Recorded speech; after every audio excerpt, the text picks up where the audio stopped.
Hello everyone, welcome back to siblings cooking book channel. Today వచ్చేసి పిల్లల కోసము snacks చేశాను ఇంట్లో.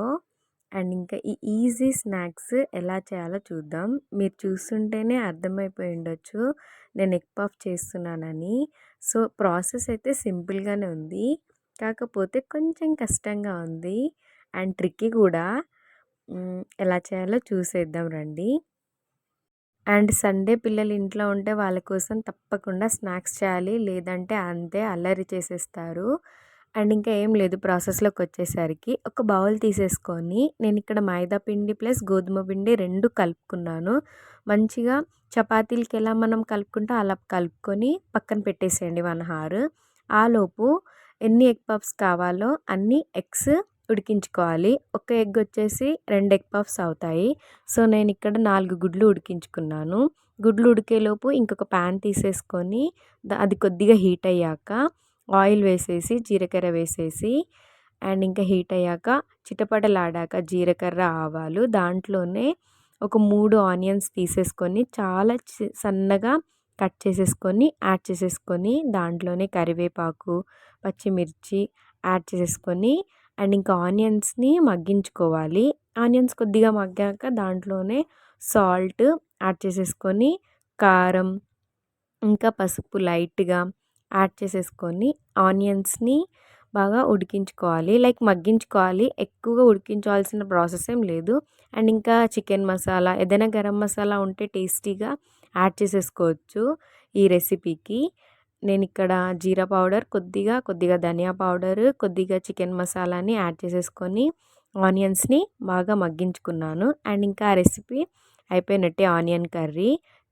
అండ్ ఇంకా మనం ముందుగానే పిండి చేసి పెట్టుకున్నాం కదా, ఆ పిండిని ఇలా చపాతీలాగా చేసేసి ఒక 5 చపాతీలు చేసేసుకోవాలి చిన్నవి పల్చగా. దానికి బటర్ పెడుతూ పొడి పిండి యాడ్ చేసేసుకుంటూ ఒక చపాతీ మీద ఇంకొక చపాతీ వేస్తూ ఇలా వీడియోలో చూపిస్తున్న విధంగా చేసేయాలి. సో బటర్ ఎందుకు పెడుతున్నానంటే ఫ్లఫీగా క్రిస్పీగా వస్తుంది ఎగ్ పఫ్ అనేది. పొడిపిండి వేయడం వల్ల మనం ఇలా ఎగ్ కర్రీ ఇంకా పెడతాం కదా, సో లేయర్ బై వస్తుంది పొడిపిండి వేయడం వల్ల.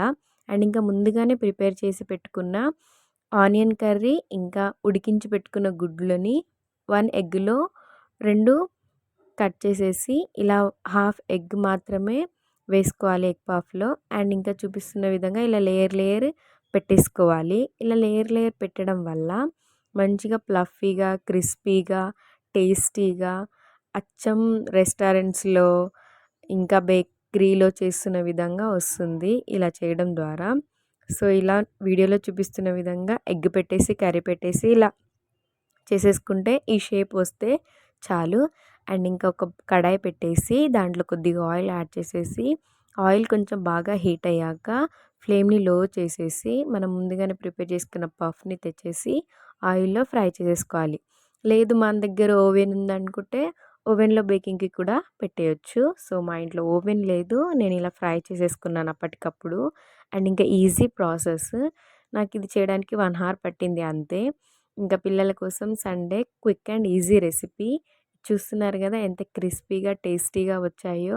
ఏదైనా సాస్ ఇంట్లో ఉంటే టొమాటో సాస్ కెచప్ సాస్ పెట్టేసి లాగించేయడం అంతే. అండ్ ఇంకా ఈ రెసిపీ సూపర్ టేస్టీ రెసిపీ మీకు నచ్చితే లైక్ చేయండి, షేర్ చేయండి, కామెంట్ చేయండి, సబ్స్క్రైబ్.